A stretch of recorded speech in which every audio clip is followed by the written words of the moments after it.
ओम श्री गणेशाय नमः। हर हर महादेव। ओम परम तत्वाय नारायणाय गुरुभ्यो नमः। हाँ जी, सभी का स्वागत है मेरे यूट्यूब चैनल में, पार्थ एल्केमी तंत्र में। और सभी को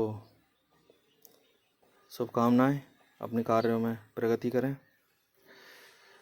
तो हम संस्कार की बात करते हैं, छठे संस्कार की। ठीक है ना, भारत का छठा संस्कार है, उसको रोधन संस्कार बोलते हैं। रोदन संस्कार इसलिए बोलते हैं क्योंकि जब हम पिछले 5 संस्कारों में पारद के साथ इतना घोटना घाटना करते हैं, इतना मर्दन करते हैं, घोटना करते हैं, मूर्छित करते हैं, तो पारद की हालत ये हो जाती है कि वो शक्तिहीन होने लगता है। वो एकदम से ना मरने की हालत में चला जाता है। वो इस तरह से हम इतना ज़्यादा घोटते हैं, इतना ज़्यादा करते हैं कि वो पारद की हालत बहुत ज़्यादा दिक्कत हो जाती है उसको, हम ये कह सकते हैं। तो एक भाव है जो मैं कह रहा हूँ, तो वो जो पारद है उसको लेकर, जो आपने 5वें संस्कार से आपने प्राप्त किया है, उस पारद को लेकर आपको करना है कि आप सेंधा नमक ले लो। ठीक है, पारद के बराबर सेंधा नमक ले लो, और उतना ही ले लो काला नमक, बढ़िया वाला हो काला नमक। ठीक है ना, और काला नमक बल्कि थोड़ा ही लेना, सेंधा नमक का 10 अंश लेना काला नमक।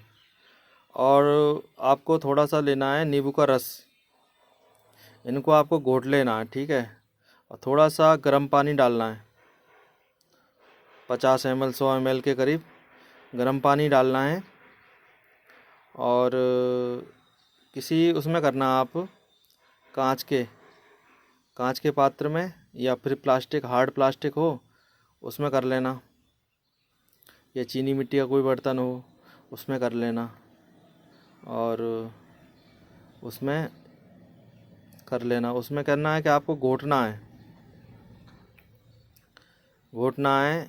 और ज़्यादा तेज़ी से नहीं घोटना है, हल्के हल्के घोटना है, हल्के हल्के घोटना है, हल्के हल्के घोटते रहना है, उसको घोटते रहना है। फिर लगभग 1 घंटे के करीब जब हल्का हल्का खरल हो जाए तो एक डिब्बा लेना है कोई, उसमें उसको छोटा डिब्बा लेके, प्लास्टिक वाला, उसमें उस पारद को डाल देना, और सारा पानी जो है नींबू का, नमक का, वो सब उसमें डाल के, और उसको किसी ऐसे स्थान पर रखना है जहाँ छेड़छाड़ ना हो।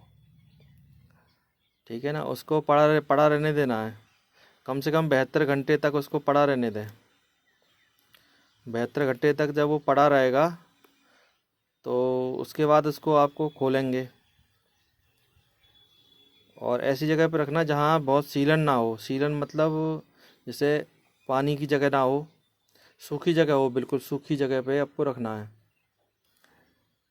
जहाँ पर धूप पड़ती रहती हो वहाँ रखना है। और यदि रात को ओस पड़े तो उससे बचा के रखना है उसको।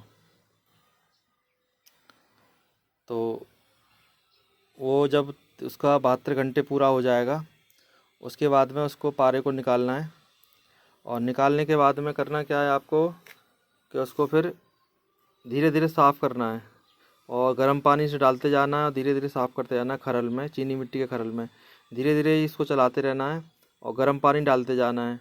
और जब गर्म पानी ठंडा हो जाए फिर उसको बदल देना है, फिर दूसरा गर्म पानी लेना है, और फिर धीरे धीरे धीरे धीरे धीरे धीरे इसको चलाते रहना और साफ़ करते रहना है।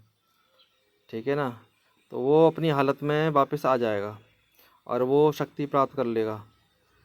ठीक है ना, और एकदम साफ चमकीला हो जाएगा, अपने वास्तविक रूप में पारा आ जाएगा। ठीक है ना, 72 घंटे के बाद। तो ये आपका जो है फिर रोदन संस्कार जो है ये संपन्न हो जाएगा। फिर आप इसको किसी भी जो आगे की वो हैं क्रियाएँ हैं उनमें यूज़ कर सकते हैं। और जो व्यक्ति यदि पूरे संस्कार 8 संस्कार करके आगे के संस्कारों को यूज़ करना चाहे तो वो तब भी कर सकता है। इसके बाद 2 संस्कार रह जाएंगे नॉर्मली, जो होते हैं, जो पारे के साथ करने ही करने होते हैं। ठीक है, तो नियमन और दीपन। तो ये इसके बारे में भी जानना ज़रूरी है। तो ये हो गया जी आपका रोदन संस्कार, ठीक है ना। और पारे को जब आप घोटें तो एक बात ध्यान रखें कि अच्छे विचार रखें, क्योंकि ये आपके विचारों को पकड़ता है, ये आपके भावों को पकड़ता है। नकारात्मकता, द्वेष ना रखें किसी के भी प्रति उस समय जब ये काम करें। आपके अंदर कोई भी किसी भी प्रकार की नकारात्मकता नहीं होनी चाहिए, द्वेष नहीं होना चाहिए, किसी से गाली गलौच या किस तरह का अपशब्द, ये पारद को ना तो ये पसंद है और ना इसके सामने बोला जाए, और ना अपने मन में रखें, क्योंकि ये मन की बात को भी पकड़ लेगा। क्योंकि जितना ये आप संस्कार करते जाएंगे उतना ज़्यादा ये एक्टिव होता जाएगा। और जो व्यक्ति मानते हों वो ठीक है, जो नहीं मानते हों वो उनकी अपनी मर्जी है। पर जो हम लोग पारद को एक सजीव मानते हैं, और ये एक प्रकार की चमत्कारिक पदार्थ है, शिवत्व है इसमें, और ये अपने आप में रहस्यमय है। तो इसका सम्मानपूर्वक काम करें, सम्मानपूर्वक इसको सम्मान देंगे तो आपको अंदर से सम्मान की अनुभूति होगी। और बाकी तो सब लोग समझदार हैं, वो कर लेंगे। तो ये जी हो गया आपका रोदन संस्कार। भगवान शिव को कोटि कोटि नमन करते हुए ये संस्कार संपन्न करें, अपने गुरुदेव का ध्यान करते हुए संपन्न करें। जो शिव स्वरूप हैं, जो गुरु शिव स्वरूप हैं, जो सहस्त्रार में विराजते हैं, जो शिव स्वरूप हैं, जो सदाशिव स्वरूप हैं, जो भगवान शिव ही गुरु रूप में, भगवान शिव का जो उग्र रूप है वो रुद्र कहलाता है, और भगवान शिव का जो सौम्य, अति सौम्य जो रूप होता है, जो कल्याणकारी होता है, वो गुरु स्वरूप कहलाता है, उसको सदाशिव स्वरूप बोलते हैं, जो विद्याओं को देने वाला और सिद्धियों को देने वाला होता है।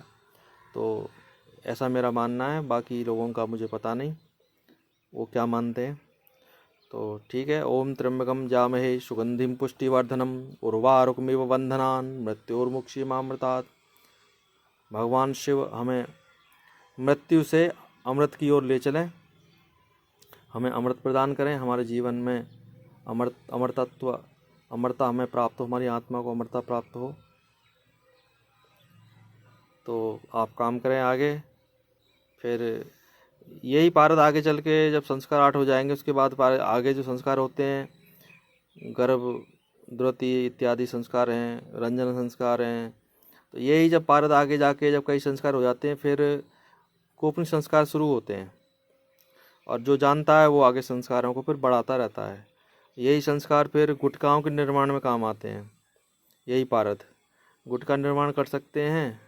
उन गुटकाओं में इतनी शक्ति आ जाती है कि उन गुटकाओं को आप अपने साधनाओं में रख कर उन पर साधना संपन्न कर सकते हैं। तो जो देवता, जो शक्तियां हैं, वो शिव का मान रखती हैं और शिव तत्व का मान रखती हैं। और वो जो पारद है ना, वो पारद आपको फिर कल्याणकारी बनाता है। वो पारद पर जो साधना संपन्न होंगी वो निश्चित ही सफलताओं को देने वाले होंगे। ऐसा नहीं कि आप व्यक्ति बैठा हुआ है और साधना कर रहा, कोई अनुभूति नहीं हुई। वो निश्चित ही पारद से अनुभूति होती है। ये मेरा खुद का अनुभव है। मैंने पारद गुटका को रख के साधनाएँ भी संपन्न की हैं बहुत साल पहले, और अनुभूतियाँ भी होती हैं, रिजल्ट भी मिलते हैं। उनके दीर्घगामी परिणाम होते हैं। फिर आपको एक दिन में समझ नहीं आएंगे। वो जो सेंसिटिव व्यक्ति होगा वो समझता है, जो साधना करते हैं वो जानते हैं। तो ये जो चीज़ है पारद संस्कार, ये गुटखाओं के निर्माण में भी काम आता है, कीमिया की तरफ भी ले जा सकते हैं और औषधियों की तरफ भी ले जा सकते हैं। तो आप करते रहिए मन लगाकर, और भगवान शिव का धन्यवाद करते रहिए कि हमें ऐसा सौभाग्य दें कि हम पारद संस्कारों से लाभ ले सकें, अपने जीवन में उतार सकें।